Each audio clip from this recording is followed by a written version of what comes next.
બતાડી. બે અલગ અલગ મૌલાના બોલે છે કે માજલ્લા તો હુજૂર તો મરી ગયા. આ બે મૌલાના નોખે નોખી ક્લિપ બતાવી. પછી એક બુજુર્ગની ક્લિપ બતાવી. એ હું તમને કહેવા માંગુ છું કે મેરાજ થઈ અમારા આકા ગયા મસ્જિદ અક્સામાં. પછી નમાજ પઢાવી. આ બધા માને છે, બધા માને છે. બધા અંબિયા અલૈહિ સલામને ની ઇમામત કોણે કરી? અમારા આકા, આપણા આકા સલ્લલ્લાહુ અલૈહિ વસલ્લમ ઇમામત કરી. એ તો બધા માને છે. તો મરનાર નમાજ પડે છે કે જીવતા? મરેલા નમાજ પડે કે જીવતા? મેરાજ અરે મસ્જિદ અક્સામાં અમારા આકાએ અંબિયા અલૈહિ સલામની જમાતની ઇમામત કરી. તો સાબિત થઈ ગયું કે બીજા અંબિયા અમારા આકાની પહેલાં આ દુનિયાથી તશરીફ લઈ ગયા છે, પણ એ જ બધા અહીંયા હાજર હતા. આ એનો જવાબ જ છે કે આપણે જે અકીદો રાખીએ છીએ એ સાચો છે. અને જે મુફ્તીનો ફતવો શેરના શબ્દોમાં, મુફ્તી એવા કે જે મુજદ્દિદ છે, એને કે તું જિંદા હે વલ્લાહ,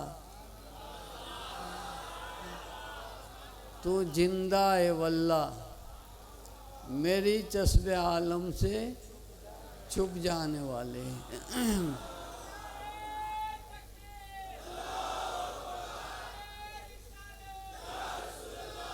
हमारे मुफ्ती साहब पण આવી ગયા છે. આપણે એના ખેર મકદમ કરીએ. પહેલાં તો સૌ તમારો આપ સૌનું જે આ ઉર્સમાં શરીક થયા છો, આપ બધાનું ખેર મકદમ છે. આઈએ મુફ્તી સાહેબ. અલ્લાહ સૌનું આવવું કબૂલ કરે. ને એ પણ અહીંયા આવવું પણ એક અકીદાનો મજબૂત સબૂત છે. તો અલ્લાહે આપણો અકીદો સહી બનાવ્યો છે, તો અલ્લાહનો આપણે શુકર સાચા દિલથી માનીએ કે એના બંદા બનાવ્યા, એના પ્યારા મહેબૂબ પાકની ઉમ્મતમાંથી બનાવ્યા, અને આપણે એવા અકીદાવાળા બનાવ્યા કે જે બુઝુર્ગોનો અત્યાર સુધી અકીદો ચાલ્યો આવે છે. સાહબા કિરામનો, ગોસે પાકનો, ગરીબ નવાજનો, બધા અંબિયા પેગમ્બર અરે ઓલિયા અલ્લાહના જે અકીદો છે એ અકીદામાં જ આપણે અલ્લાહ આપણને પેદા કર્યા ને એવા બનાવ્યા. તો આપણે સાચા દિલથી પહેલાં તો અલ્લાહનો શુકર માનીએ. બોલો અલ્હમ્દુલિલ્લાહ, અલ્હમ્દુલિલ્લાહ, અલ્હમ્દુલિલ્લાહ.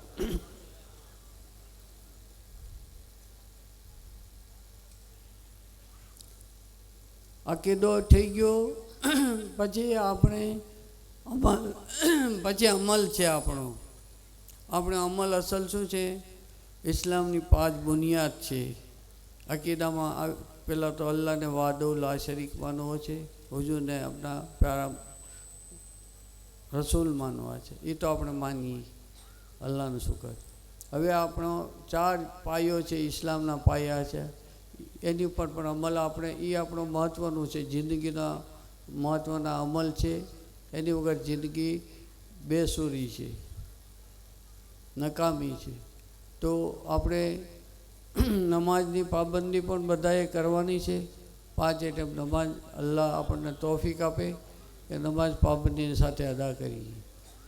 કેમ કે કયામતમાં પહેલો સવાલ નમાજનો જ થશે. અને દરેક કામયાબીનો રાજ નમાજમાં છે. અલ્લાહ જ કુરાનમાં કહે છે કે તમે મારાથી મદદ ચાહો સબરથી અને સલાદથી. સબર અને સલાદ, અલ્લાહની મદદ જોઈએ તો એની બારગામાં એને પસંદ હોય લઈને જવું પડે. આપણે કોઈ છોકરો છે એને તમે કઈ નોખી નોખી વસ્તુ આપો પણ રાજી નહીં થાય, પણ એને પસંદની વસ્તુ ચોકલેટ એને આપશો તો અમારે નુરાની બાવા છે, અમે જ્યારે તવાફ કરતા તો બસ બીજું ચોકલેટ દઈએ એટલે એ તવાફ મસ્તીમાં કરતા, એટલે ચોકલેટ અમારે સાથે રાખવી પડતી.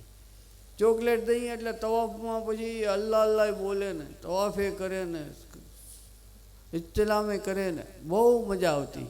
પણ એને પસંદની વસ્તુને આપીને તો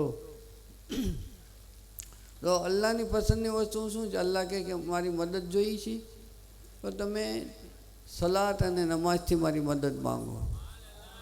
તો આપણે સબર તો કરતા હોઈએ છીએ, પણ સાથે નમાઝ લઈને અલ્લાહની બારગાહમાં જઈ જાય ને તો અલ્લાહ આપણી દરેક દુનિયાને આખેરતની કામયાબીઓ આપણને આપે, દરેક મુરાદો પૂરી કરે. તો નમાઝ પણ પઢીએ. આપણે એ તહેરીક છે, આપણી તહેરીકો શું છે? ઇસ્લામની બુનિયાદ આપણી જે તહેરીક છે ને, આપણા જે અભિયાનો છે એ પાયાના અભિયાનો છે. નમાઝ પહેલાં આપણે પઢીએ. મદ્રસામાં પણ બાળકોને નમાઝ શીખવાડીએ છીએ અને નમાઝ પણ આપણે પઢીએ. રમજાનના રોજા એહતરામની સાથે રાખીએ. હજ અને જકાતને લાયક હોય તો અદા કરીએ. જો હું હમણાં કબ થા ભી હજ મેં થા ને, હજમાં હમણાં ગયો હતો ત્યારે પાલિતાણાવાળા મળવા આવ્યા તો મેં એને કીધું કે ભાઈ તમે હજ પડી લીધી તો હવે અલ્લાહ તમને એ અધિકાર છે, તમે બીજાને કહી શકો. જો આ વસ્તુ પણ એક તમને કહી દઉં, હું અમલ કરવાની કોશિશ કરું છું, તમે બી કરશો તો અલ્લાહ રાજી થશે. કે આપણે કોઈને એ વાત ન કરીએ કે જે આપણે અમલ ન કરતા હોઈએ. આપણે એ જ વાત બીજાને કહી કે જે આપણે પોતે અમલ કરતા હોઈએ. તો મેં એ પાલિતાણાવાળાને કીધું કે તમે હજ પડી લીધી તો હવે તમને હક છે કે તમે બીજાને કહી શકો. અને સૌથી પહેલાં કોને કહેશો તમે? કેમ કે હરજ જેની ઉપર છે ઇસ્તિતાત હોય એની ઉપર હજ ફરજ છે. તો કે અમે અમારા સગા કુટુંબને કહેશું, મારા ઘરવાળાને કહેશું. તો એ બધાએ નક્કી કર્યું. મેં 5 મિનિટની આંખો બંધ કરાવી. મેં કીધું તમે 5 મિનિટ આંખો બંધ કરો અને તમે નક્કી કરો કે તમે કોને કહેશો હજ પડવા માટે, કોને તમે સમજાવશો. 5 મિનિટ પછી બધાએ આંખો ખોલી તો બધે ત્યાં પહેલાં તો પોતાના ઘરથી જ શરૂઆત બધાએ કરી. અને કોઈ કે મારા ભાઈને, કોઈ કે મારી બહેનને, મારા દીકરીને, મારા મા બાપને, એવી રીતે બધાએ મોટે ભાગે હજની નિયત કરી કે હું આટલાને હજમાં મોકલીશ. એ રીતે કુંડલાવાળાને હું ગયો તો કુંડલાવાળાને કીધું તો એણે પણ હજની નિયત કરી ઘણાએ. પછી હું આવતો તો ધાંગધ્રા ધંધુકા ખાલી રોકાણો 2-5 મિનિટ કાંઈક નમાઝ માટે કે ફજર અલ્લાહ જાણે શું. તો 5 મિનિટ બધાને ખબર પડી, લોકો થોડાક ભેગા થઈ ગયા તો ઊભા જ વાત કરી. એને પણ આ રીતે હજ નહીં, કેમ કે હું જ પડીને આવ્યો હતો ને હજનું મગજમાં હતું. તો ત્યાં પણ વાત કરી. પછી જોહર અમે ઉમરાળા પડ્યો તો ત્યાં પણ મેં વાત કરી હજની. તો 214 માણસો તૈયાર થયા હજમાં, ઉમરામાં. તો હજમાં શું છે ભાઈ, આપણે અલ્લાહ જો હજ કોની ઉપર છે કે જેની આગળ આટલી શક્તિ હોય, એટલા પૈસા હોય કે એ હજ પડવા જઈને આવી શકે અને આટલા દિવસ સુધી ઘરવાળાનું પાછળવાળા માટે એ ભરણ પોષણનું મૂકતો જાય. વધુ કાંઈ પૈસા નહીં, પણ આટલા જ પૈસા તમે બધા સમજી લો હું જે કહેવા માગું છું. કેમ કે આ સ્ટેજ પરથી આપણે દિનના મેસેજો લઈને જવા જે આપણી દુનિયાને આખેરત કામયાબ બનાવે. આપણી જીવનની જે સાચી બુનિયાદ છે, ઇસ્લામના પાયા, એને આપણે સમજી લઈએ. તો જેની આગળ આટલા પૈસા હોય કે જે હજ પડવા જઈ શકે અને આવી શકે, એટલા પૈસા હોય, ખાલી એટલા, અને પાછળવાળા માટે આટલા માનો કે 40-45 દિવસ જાય હજના દિવસો હજમાં, તો એટલા દિવસનું ઘર માટે ભરણ પોષણનું મૂકતો જાય. બસ આટલા જ પૈસા હોય ને એની ઉપર હજ જરૂરી થઈ જાય છે. તો પહેલાં તો આ વસ્તુ સમજી લીધી આપણે કે આટલા જ પૈસા હોય. અત્યારે હજ કમિટીમાં લગભગ કેટલા આપી સાહેબ? 2,20,000 હજ કમિટીના ફોર્મ શરૂ છે.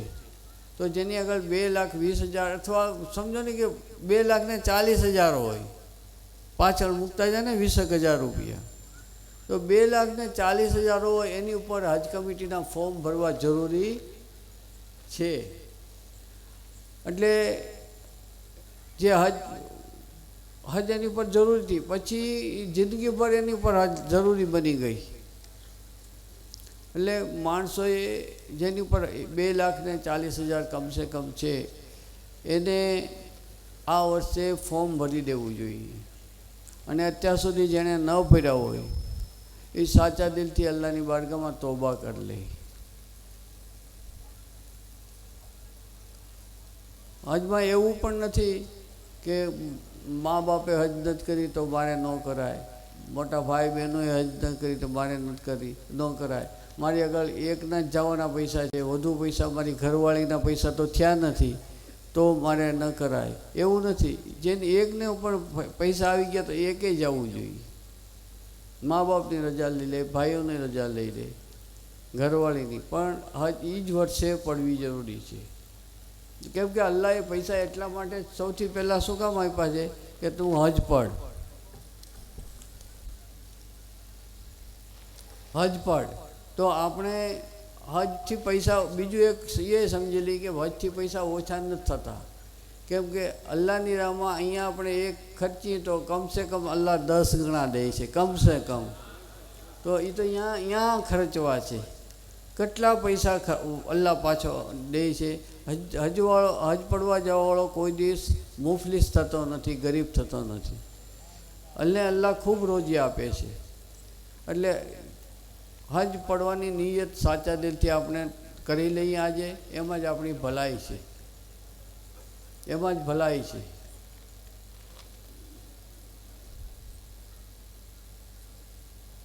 કેમ કે આજે પૈસા આવી ગયા, કેમ જરૂરી આ વર્ષે? કેમ કે આજ પૈસા આવ્યા, આપણી ઉપર ફરજ થઈ ગઈ. હવે એ કાંઈ આપણે પાક્કું છે આપણું કે આવતા વર્ષે આપણે જીવવાના છીએ? નહીં. એ પાક્કું છે કે આપણા વર્ષે આપણે તંદુરસ્ત જ રહેવાના છીએ? જો અમારા હુસેન હાલા, અલ્લાહને મગફિરતમાં જન્નતમાં, જુનાગઢવાળા બહુ સારા માણસ હતા. જુનાગઢ જિલ્લામાં બહુ સારું સમાધાનનું બહુ કરાવતા હતા અને મજબૂત માણસ હતા. હવે જો એકાએક બીમાર થયા, આપણે કલ્પના નહોતી ને આજે એ ગુજરી ગયા. અલ્લાહ એને જન્નતમાં. તો હજનું જિંદગીનો ભરોસો છે કાંઈ? એક તો પૈસાનો ભરોસો નથી, જિંદગીનો ભરોસો નથી. એના પૈસા રહે છે આવતા વર્ષે એ આપણું નક્કી છે. તો હજ જેની ઉપર ફરજ છે એ હજ વહેલામાં વહેલી તકે પડી આવે. અને જે જકાત છે, જકાત પણ આપણે જેની પર ફરજ છે એને જકાત કાઢવી જ જોઈએ. લગભગ એક અંદાજ કાઢ્યો તો 25,000 રૂપિયા થતા હતા. 52 તોલા ચાંદીના કેટલા થાય છે? કોઈ છે એમાં?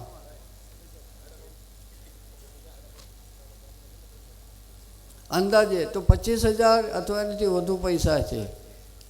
પછી સોનું ચાંદું હોય તો પણ, વેપારનો માલ હોય તો પણ એ જકાત એની પર કાઢવી જરૂરી છે. તો એ જકાત કાઢે બધા ભાઈઓ. આજ પાકું દિલથી નક્કી જ કરી લ્યો કે અમારે હજને લાયક છીએ તો હજ પડીશું, જકાતને લાયક છીએ દેવાને તો જકાત દેશું જ. અને જેને ખેતીવાડી છે એની માટે પણ જકાત છે, ઉસર, તો ઉસર છે એ પણ જરૂર બધા કાઢે. પિત્તનો પિત્ત હોય તો 5% છે અને વરસાદી ખેતી હોય તો 10% છે ગરીબોને દેવાનો.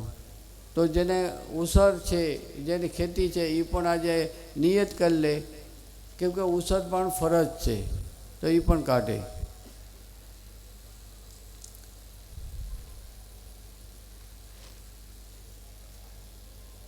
અને આ ઊભો થયો તો સમાધાન માટે. જો કેવું સારું કામ થાય છે કે આ એક ગામના એક જ જમાત 3 ભાગમાં વેચાઈ ગઈ હતી.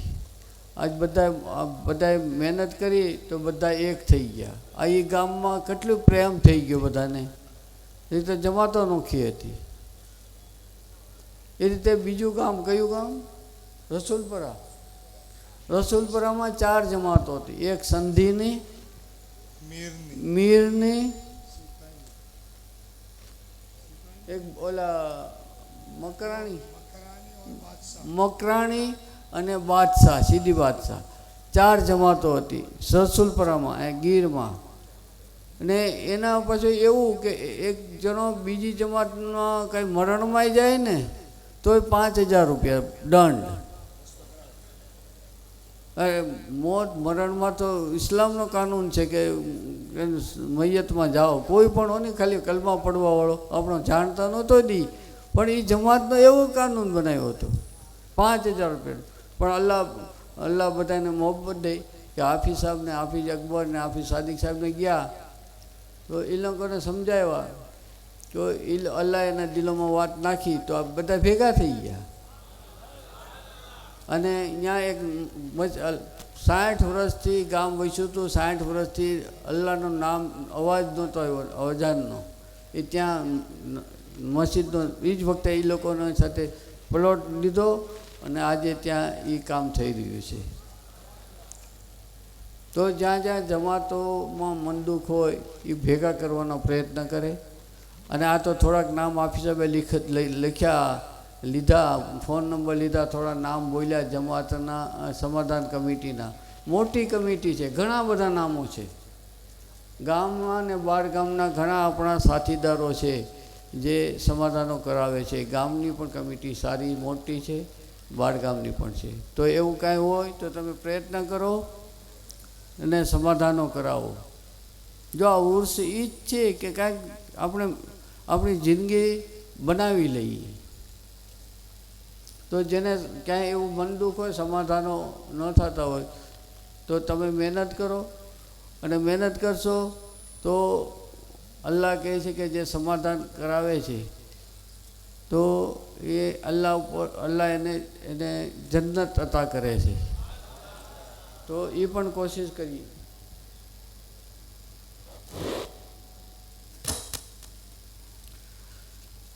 જો આપણે સંકુલમાં એને કરાવવાનું હતું, બહુ મુશ્કેલ ન થાય એવું, તો અમારા સાંસદ નારણભાઈ છે અમરેલી જિલ્લાના, એણે પોતે જવાબદારી લઈને એને દિલથી એને થયું કે નહીં મારે કરાવવું છે. અને અશક્ય હતું એ એણે કરીને બતાવ્યું.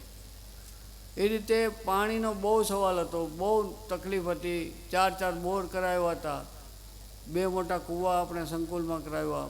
પાણી ઉનાળામાં નહોતું થતું, હજારો લાખો રૂપિયા આપણે ખર્ચ્યા પણ પાણીનો પ્રોબ્લેમ ઊભો જ હતો.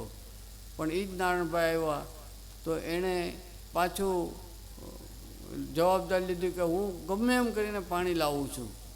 એટલે એટલું બધું અશક્ય હતું એ કરીને બતાવ્યું. તો અલ્લાહ છે કોઈનું કાર્ય કર્યું છે એ એળે જવા દેતો નથી. એક ખાસ ધ્યાન એ રાખીએ આપણે કે અમારા આકાનું એક લકબ છે અમીન, સાદેકુલ વાદુલ અમીન. તો અમીનનો મતલબ એક એ પણ થાય અમાનતદાર. સાચું પણ આપણે બોલીએ પણ સાચે અમારા આકાનો જે છે કે અમાનતદાર અમીન છે. તો આપણા જીવનમાં એ ખાસ આપણા ઉતારીએ કે આપણે અમાનતદાર હોવો જોઈએ. કોઈ પણ અમાનતમાં ખયાનત આપણાથી થવી જોઈએ નહીં. પછી ખાસ તો આપણે જે વહીવટ કરતા હોય સમાજના નાતના જે વહીવટ કરતા છે, જે પૈસાનો વહીવટ કરે છે, એને તો ખાસ આ ધ્યાન રાખવું.